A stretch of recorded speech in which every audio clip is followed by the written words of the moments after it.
Hello friends. What do you think you feel if you met a wolf? I sure wouldn't feel anything but fear and panic. This incredible but true story happened in Alaska in the city of Juneau.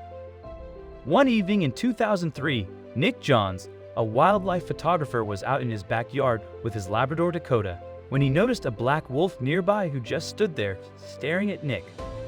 Worried that the wolf might attack the dog, Nick started to slowly back away, but Dakota suddenly rushed towards the predator.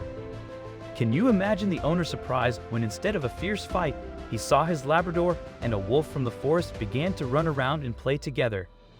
This wolf was downright relaxed and tolerant from the start, as if he dropped out of the sky, tells Nick Johns, a former hunter, in an interview with National Geographic. Since then, the lone wolf began to come out of the forest to the outskirts of the city more often, getting closer to the houses each time.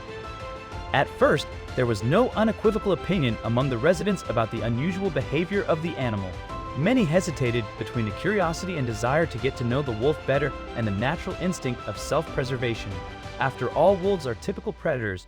They get food by actively searching for and pursuing prey. Others were worried that the animal might have rabies, but soon the wolf won the trust of Juneau's dogs as well as their owners.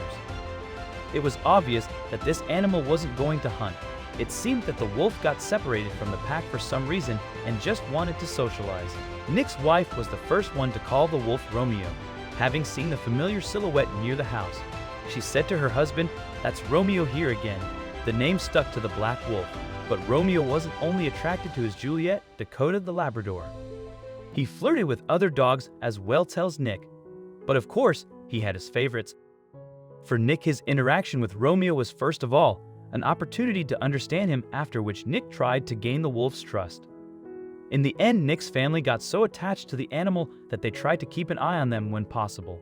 In the 6 years of Romeo's interaction with the dogs and the residents of Juneau, Nick Johns made a lot of impressive and mesmerizing pictures, as well as wrote a book called A Wolf Called Romeo. Nick told in an interview that today, so many years later, he can hardly hold back the tears when he's doing a reading of certain places from the book in front of an audience. Romeo was the single most transformative event of my life. I find myself waking up at night and thinking about him. His life and death are not something that I ever expect to get over, says Nick John. It wasn't just our understanding and tolerance.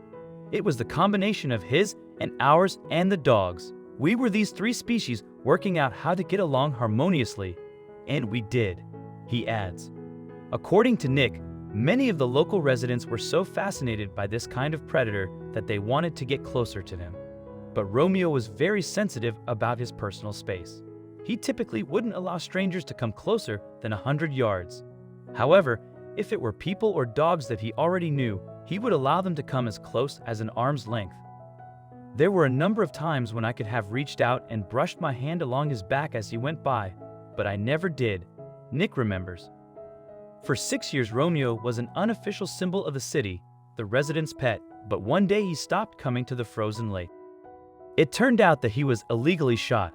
The Juneau residents put up a memorial plaque by the lake in honor of the extraordinary friendly predator Romeo. 7 years after the wolf's death, the residents of the Alaskan city of Juneau will get to see their favorite pet again.